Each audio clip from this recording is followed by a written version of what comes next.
ما كنتش أتخيل إن بتاع الخضار اللي تحت البيت يكون بيفكر في كده، ومعرفش إزاي أنا طوعته في كل حاجة طلبها مني، واللي حصل لي منه في الآخر مفيش واحدة تقدر تستحمله.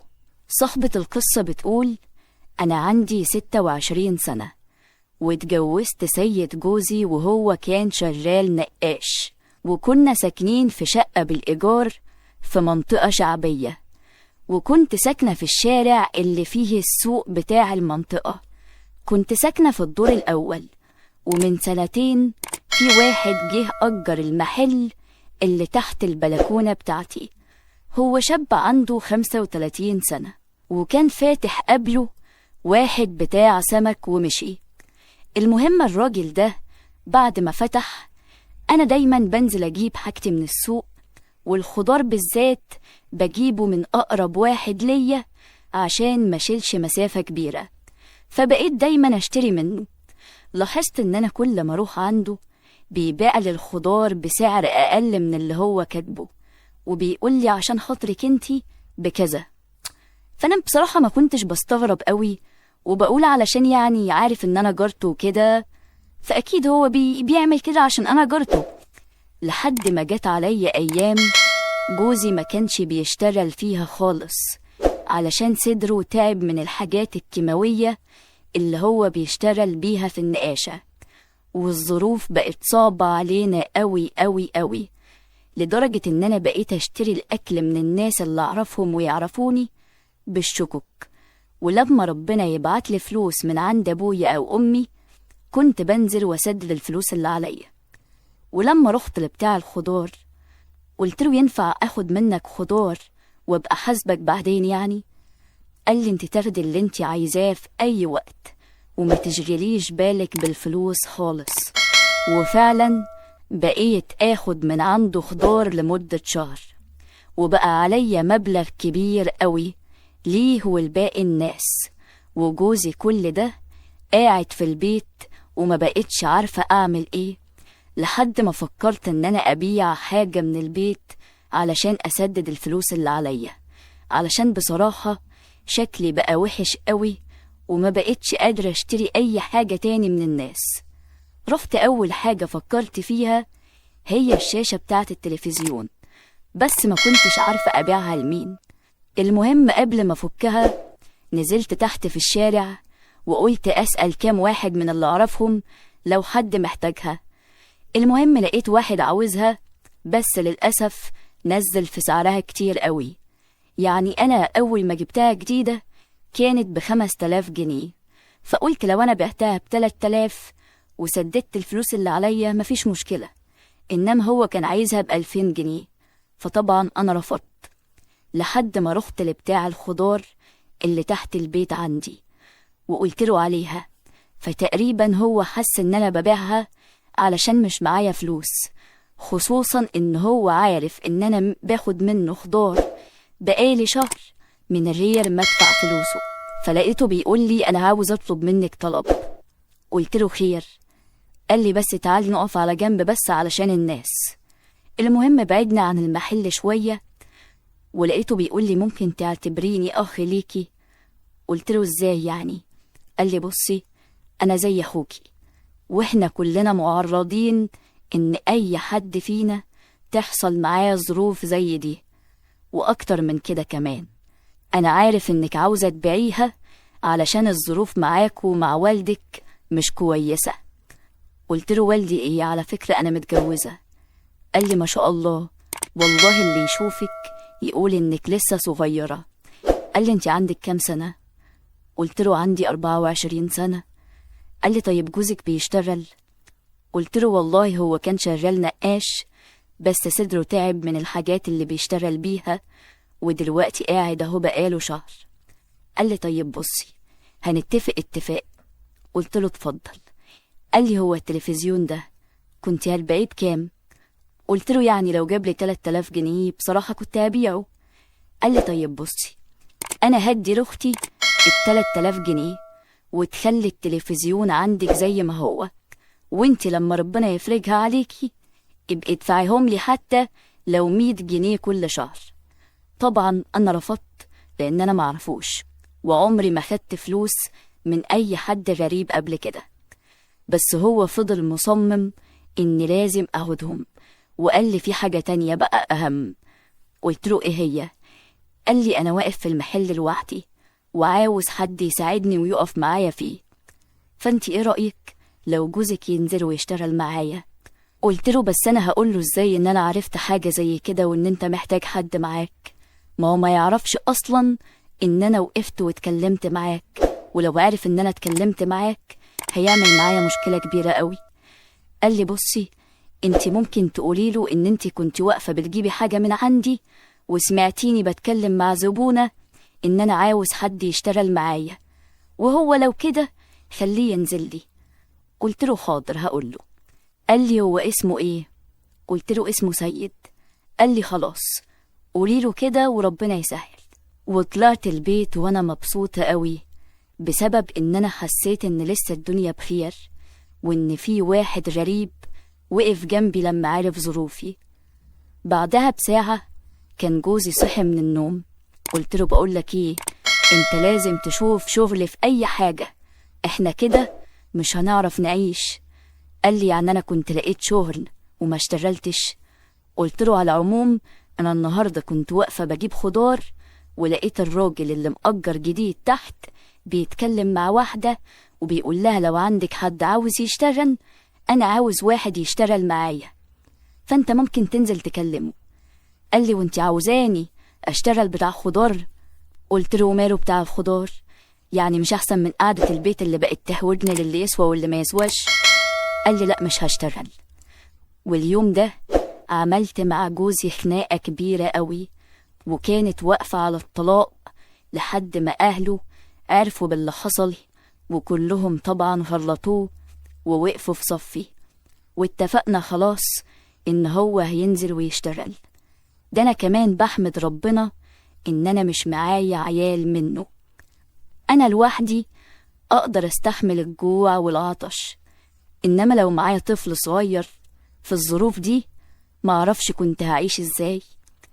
المهم جوزي نزل وكلم الراجل وفعلا اشتغل معاه حوالي شهر، ورجع تعب تاني، بس التعب المرة دي زاد جدا، واتحجز في المستشفى لأن كان عنده مشاكل جامدة جدا في الرئة والتنفس. وخلال الفترة دي كان صاحب محل الخضار كان بيقف معايا في كل حاجة كأني واحدة من عيلته، وبصراحة بدأت أعجب بيه جدا من كتر المواقف اللي بيعملها معايا، ده غير كرمه وحنيته اللي ما شفتهاش من حد من أهلي. وحسيت إن هو كمان بدأ يقرب مني، ولما كنت بروح لجوزي المستشفى علشان أزوره وهو محجوز لقيته بيطلب مني رقم التليفون بتاعي. قال لي علشان أبقى أطمن عليه منك يعني. قلت له مفيش مشكلة، واديت له رقم تليفوني.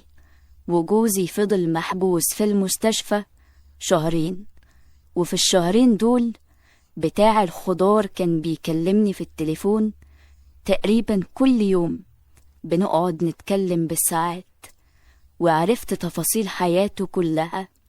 وقال لي إن هو مش متجوز، وكمان سايب البلد بتاعته ومتغرب عشان يجي يشتغل هنا، وملهوش أي حد هنا خالص، ومأجر شقة وقاعد فيها لوحده. صعب عليا جدا، واتمنيت في الوقت ده أكون مش متجوزة، عشان نفسي أعمل أي حاجة عشان أسعده وأحسسه إن أنا جنبه زي ما هو وقف جنبي في حاجات كتير قوي. لحد ما الكلام خدنا واعترف لي إن هو بيحبني من أول مرة شافني فيها، بس ما كانش قادر يقولي حاجة زي كده. وأنا كمان اعترفت له وقلت له إن أنا معجبة بيك جدا وبشخصيتك وجدعنتك ووقفتك جنبي، وأنا مش هقدر أنسى اللي أنت عملته معايا أبدا. المهم فضلنا كل يوم نتكلم، وبقى فيه بينا علاقة حب وكلام حب كتير قوي منه ومني، كل ده وأنا جوزي في المستشفى. بس غصب عني لقيت نفسي بتكلم مع واحد تاني لأن أنا بصراحة جوزي ما كانش حتى بسمع منه كلمة واحدة حلوة. والله العظيم كان حارمني من أبسط حقوقي اللي هي الكلمة الحلوة. فبصراحة أول ما لقيت حد بيحترمني وبيقدرني ومهتم بيا، غصب عني بدأت أنا كمان أميل ليه وأفكر فيه، لحد ما ربنا افتكر جوزي وتوفى في المستشفى. في الوقت ده أنا ما كنتش عارفة أزعل على واحد عشت معاه 4 سنين، ولا أفرح عشان بقى في حد تاني في حياتي ومهتم بيا. لحد ما خلص العزا وعدى أول أسبوعين، والمفروض إن أنا بقيت قاعدة في الشقة لوحدي، وإحنا أصلا كنا مأجرين الشقة دي. فأنا قلت لبتاع الخضار إن أنا خلاص آخري في الشقة دي الشهر ده وهمشي وهروح أقعد عند أهلي. قال لي طيب ما تخليكي قاعدة فيها وأنا أدفعلك الإيجار. فأنا بصراحة رفضت، وغير كده قال لي مش هيوافقوا إن أنا أقعد لوحدي. قال لي ماشي، عموما أنا هكلم صاحب البيت وأقول له لو عندك شقة للإيجار في البيت أنا هأجرها منك، بحيث أول ما انتي تقولي له إن انتي هتسيب الشقة يكلمني. قلت له تمام، وفعلا أنا مشيت ورحت قعدت عند أهلي، وهو أجر الشقة بتاعتي. ومن أول هنا بقى وبدأت أعمل حاجات أنا ما كنتش أتخيل أبدا إن أنا أعملها، بس فعلا كان غصب عني. طبعا كنا بنتكلم أنا وهو كتير جدا، وبقيت أحبه جدا جدا، وكان بيطلب مني إن أنا آجي الشقة عنده بما إنها فاضية ومفيش حد قاعد فيها، بحجة إن الشقة عاوزة تتروق ومش نظيفة، وعاوزني أروح علشان أعملها له. فأنا بصراحة كنت بخاف أروح علشان ما أعملش حاجة غلط، ورفضت. قال لي هو أنت خايفة مني؟ قلت له أنا خايفة من نفسي أصلا. قال لي ما تخافيش، أنت هتيجي المحل هتاخدي مني المفتاح بتاع الشقة وتطلعي تظبطي الدنيا فوق، وأنا مش هطلع، أنا هكون واقف تحت في المحل علشان تبقي مطمنة وكده. قلت له إذا كان كده ماشي، ورحت له فعلا وخدت منه مفتاح الشقة وطلعت. أول ما دخلت الشقة قعدت أعيط جدا، لأن كان ليا فيها ذكريات، ودي كانت صعبة عليا جدا إن أنا أمشي من الشقة دي بالذات. المهم روقت له الشقة، هي تقريبا أصلا كانت فاضية، ما كانش فيها غير أوضة بس اللي هي فيها سرير بينام عليه ودولاب. المهم عملتها له كده في حوالي ساعة ونزلت اديت له المفتاح بتاعه ولقيته بيديني فلوس. المهم رفضت ان انا اخد منه حاجة ومشيت، ورحت متصلة بيه وانا في الطريق. قلت له هو انت فاكر ان انا جاي اعمل لك الشقة عشان خاطر فلوس؟ قال لي لا والله انا بديهم لك محبة. قلت له خلي المحبة دي في وقت تاني مش في الموقف ده، وبعدين انا جاي اعملها لك علشانك انت مش عشان فلوس. قال لي والله العظيم انا عارف وتسلم ايديكي. قلت له ده انت حتى مهنش عليك تجيب لي حاجة اشربها يا راجل. قال لي ما انت اللي خلصت الشقة بسرعة ومشيتي، ان شاء الله اعوضها لك المرة الجاية. المهم ضحكنا شوية مع بعض في التليفون وقفلت وروحت البيت. وبعد 15 يوم لقيته بيقول لي تاني ان انا اروح اعمل له الشقة، وطبعا انا ببقى مطمنة جدا ان انا مش هعمل اي حاجة غلط، لان هو مش هيكون موجود زي المرة اللي فاتت. قلت له ماشي، بس معلش خليها الصبح بدري على الساعة 10 كده، علشان انا ورايا كذا حاجة هعملها يعني. المهم قال لي ماشي. رحت له تاني يوم قابلته في المحل وخدت منه المفتاح وطلعت. انا لبسي كله عبارة عن عبايات، وعشان اشتغل في الشقة بدخل وبقلع العباية علشان ما تتبهدلش.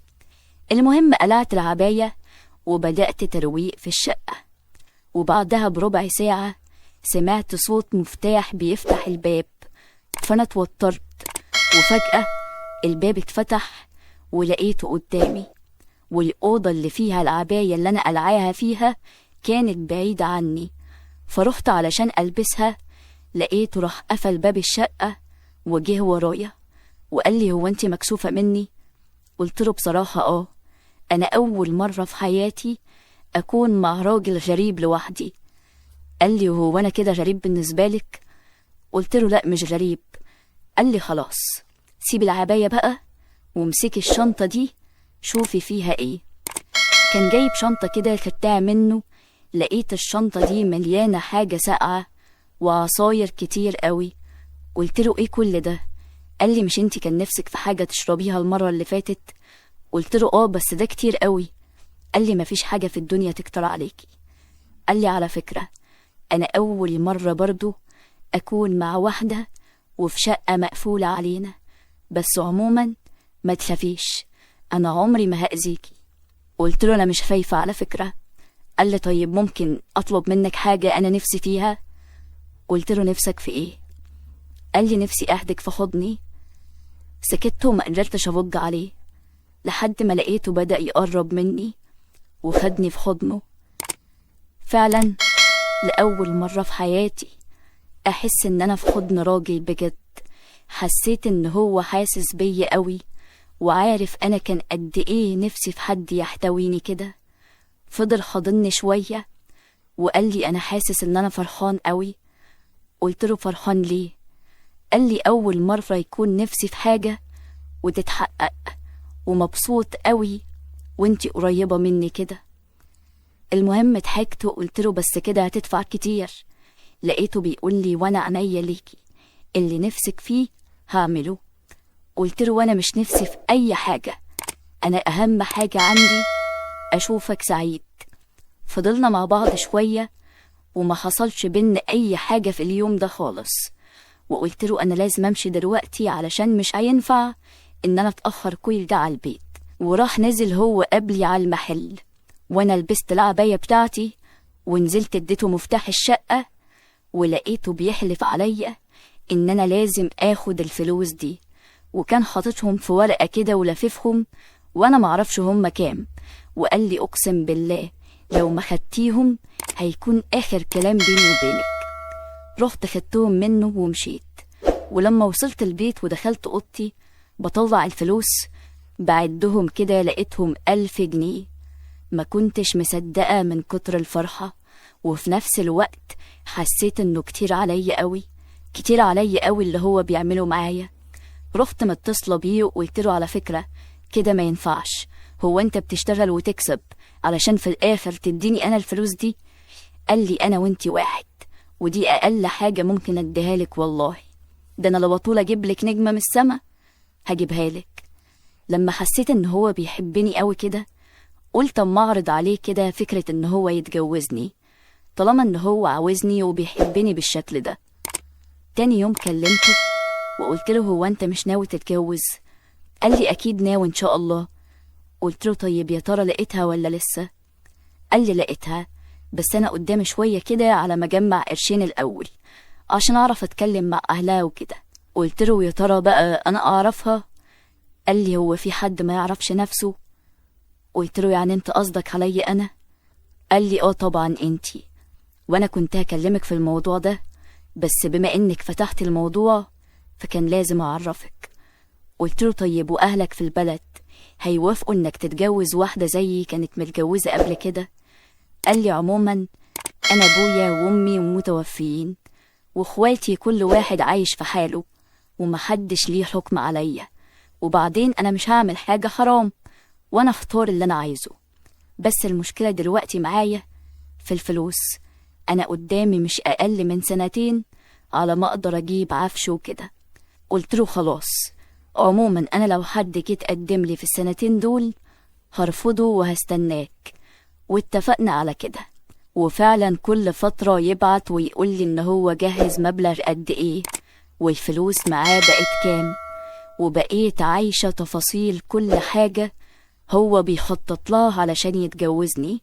وخلاص بقيت متأكدة ان انا بعد 2 هكون مراته، بس مرضتش ان انا اعرف حد من اهلي في الوقت ده. وفعلا كان في ناس كتير جدا بتيجي تتقدم لي خصوصا لاني مش معايا اطفال، بس معظم اللي عاوز يتجوزني بيكون عاوزني اكون زوجة تانية، وانا ما كنتش حابة كده بصراحة. وخلال ال2 دول كنت بروح عنده الشقة.